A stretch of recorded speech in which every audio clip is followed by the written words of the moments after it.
guys, what's up and welcome back to my channel. So today we're going to talk about an airline employee who harassed a woman because he got her number via her bag tag. Now, before we get into the story, I have to say I have somewhat of a bias, not because anything like this has happened to me before, and we're gonna knock on wood that it doesn't happen again, but I have a gavel and I feel like I should just use it. So airline employees, if you do that to me, it's electric chair. It's never happened to me before, but the concept of someone messaging you via a number you didn't give them without your consent just creeps me out because you never really know who you're dealing with unless, you know, you do a background check and you find that their number connects to them, and I've been doing too many background checks recently. I'm just very creeped out by this type of stuff, so if I seem a little bit dramatic... What can I tell you? An airline employee took a woman's number from her bag tag, then harassed her via text, lawsuit says. The text messages were complimentary at first, then a little strange, and then chilling. Ashley Barno was in boarding area at San Diego International Airport awaiting Chicago-bound flight when a message from an unfamiliar number flashed across her iPhone screen saying hello and asking how she was doing. The person then added, "I must tell you that you are gorgeous." Barno thanked the sender for his flattery and asked again for his name. How had he gotten her number, she asked, and why was he texting her? Okay, honestly, I think one of the creepiest, yet kind of cliche, horror movie tropes is when someone can see you and they're commenting on what you're wearing, being like, "I like that blue blouse on you," and you're like, bitch. So I know it's cliche, but at the same time, if it happened to you in real life, I don't think you'd be as nonchalant as when you see it in a movie and you're just rolling your eyes like, okay, let's move on. But if that happened to me, I'd be like, who?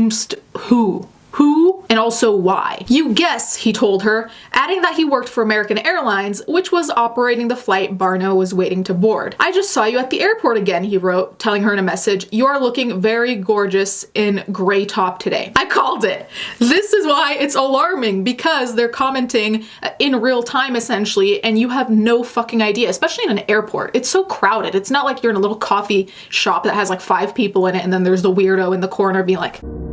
Here it's like, okay, it could be anyone. Barno, clad in a gray shirt, looked around the gate area, glancing over her shoulder. She was scared. To be honest, I don't know anyone who wouldn't be scared. Whatever gender you are, I think anyone would be alarmed. You know, even if you try to think of it as a funny thing, it's still creepy because people really can access your address via your number. So that's what would also alarm me. The disturbing encounter, which occurred in April and unfolded over more than 100 text messages that were later shared with the Washington Post, spurred a lawsuit against the airline and a now former employee over allegations of negligent hiring, sexual harassment, and stalking. The interaction has left Barno reeling more than 8 months later, nervous when she travels and sometimes fearful she's being watched, her attorney, Joseph Samo, said in an interview. American Airlines did not answer specific questions about the allegations or the case, but company spokesman Joshua Freed confirmed that the man was employed by American at the time, though said he wasn't on duty during the alleged harassment. And this is just another reason why I will not go with American Airlines. I already have my personal reasons, but they're not really that interesting. The employee involved in the complaint is no longer employed at American Airlines, Freed wrote.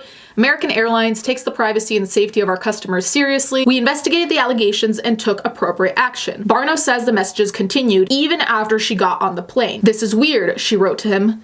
Then she learned he was on board too. This is where I would lose my entire shit. I'm not kidding. Someone gets your number. You have no idea who they are. They're creepily complimenting you. They're refusing to tell you who they are. And then they're on the same flight. Bees on a plane, snakes on a plane, whatever the fuck on a plane. We have a story giving you the run for your money because this shit, absolutely not. I'm already paranoid on planes just by definition because of hijacking. The idea of having someone creepy who's watching you clearly on the plane, who's maybe sitting behind you or in front of you or on the left or right, absolutely not. The man, who eventually identified himself as Ahmed, told Barno he saw her get onto the plane and said he watched silently as she passed his aisle 15 seat. He told her he'd be able to get her a better seat. "You want to sit next to me?" he wrote. He asked twice, "What's your seat number?"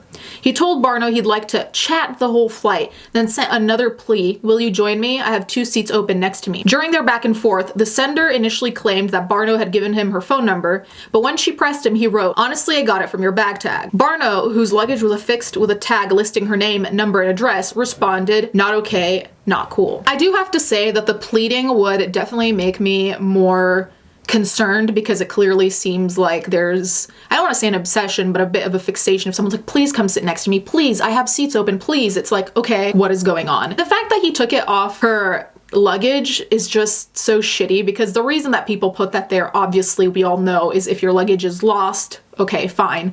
But it sucks that now she's probably gonna not want to put her, even maybe her name, because like I said, you could do a background check and find information. So it's just shitty that something that you're putting there in case you lose your luggage can be used against you. Frankly, I hadn't really thought of that, mainly because I tend to think that airline employees probably have some moral code, if not a code of conduct with their work. But clearly some, like this dude, just don't give a fuck. Also, I'm sorry, but I don't know what went through Ahmed's head to think that anyone would react well to this. Like, even the most naive, the most craving of attention type person probably would get freaked out. Even if initially it's nice to get a compliment, it's also like, at what cost? At what cost do you really want a compliment? And I just don't know what he thought was gonna happen in his head. That he says, do you wanna come sit next to me? And she says, yeah, sure. And then they talk, and by the time they get off the plane, they're in love and they're gonna go get married. What did you think was gonna happen? Especially in this day and age where a lot of creepy shit happens to both men and women, and people, I feel, at least in my perspective, are already automatically more paranoid. Leave me alone, she added. The man then sent her a barrage of 10 messages writing that friendship with me will be very beneficial for you. Now that just seems to me like he wants to have a friends with benefits type thing, but where he'll like give her free points, free flights or something. Like, I don't know, that just sounds like a low-key business kind of transaction. Initially I thought, okay, he's hitting on her, but now it's like he's not only just hitting on her being like, hey, please date me, but it's like, I can get you things, which, okay. I can give you good seats, access to the lounges, and free flights. Called it, bitch. You can think about it, he wrote, adding in later messages, just looking for one chance to prove myself. I will be very respectful to you always. I think it's a no, then, he wrote when she didn't reply, attaching an animated picture of a man holding a flower with a script reading, forgive me, below. 3.5 hours later, he sent 3 more messages. Hey, how was your flight? Chicago is your final destination? While the plane was in the air, Samos said his client flagged down a flight attendant and told her about the messages she was receiving, apparently from a man seated several rows in front of her.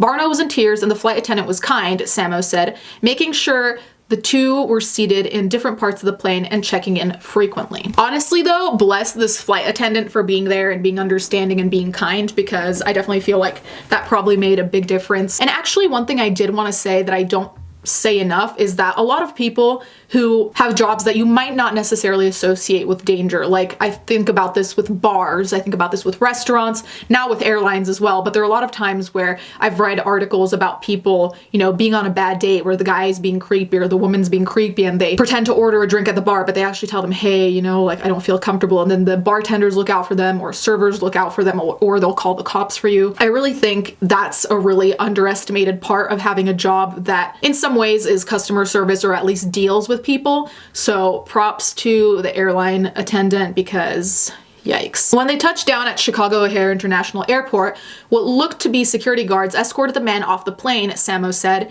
At one point, the flight attendant told Barno that this wasn't the first time he's done something like this, Samos said. Free to decline to comment on past allegations against the former American Airlines employee, citing the impending litigation. But the lawsuit alleges that the company knew of its employee's propensity to inappropriately contact its customers, yet continued to retain him as an employee.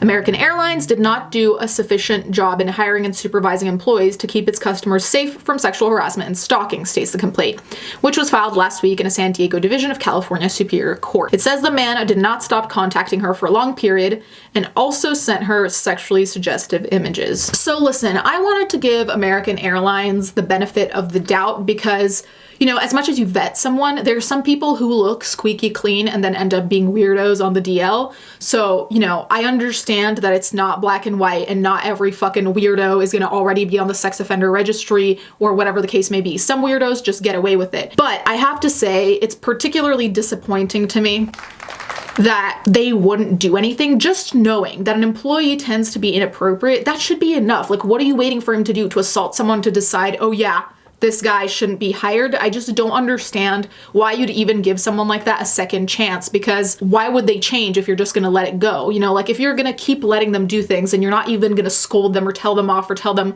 they're gonna lose their job if they do it again, why would they change? You know what I mean? So I just don't get the process here. Barno said she tried contacting American Airlines for months, hiring Samo to reach out on her behalf. She wanted assurances that the airline had disciplined the man and taken steps to assure the same thing doesn't happen to someone else. But the company wasn't responsive, Samo said, and no one told her the man was no longer employed there. That added a lot of insult to injury, he said. Since the incident, Barno has had trouble sleeping, eating, and socializing, according to the lawsuit. In an interview with NBC7 in San Diego, Barno said she was terrified when she realized they were on the same flight.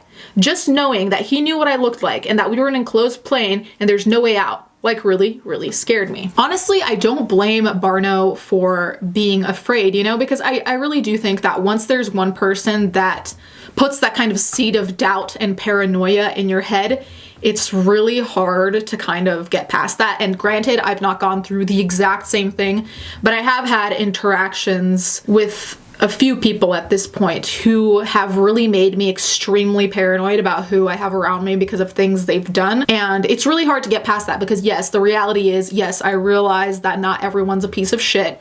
I realize not everyone, you know, has malicious intent. So in another article, it says, so it gives you the same story that we just read, but then there's the part where she gets off the plane. So after saying that the flight attendant was super helpful, it says, I got off the plane too, Barno recalled. I called my sister and was crying profusely because I just felt, I mean, the best way to describe it was I felt naked in a public place. She was also scared and angry when she learned that Ahmed had gotten her name, cell phone number, and address from the luggage tag on her carry-on bag. Barno now assumes he was sitting next to her or near her and copied that information or took a photo of her baggage tag, which did not have a flap that covered her personal information. So that kind of circles back to the point that I was making earlier that, I mean, her address was on the tag, but he could have gotten her address just by her name and phone number.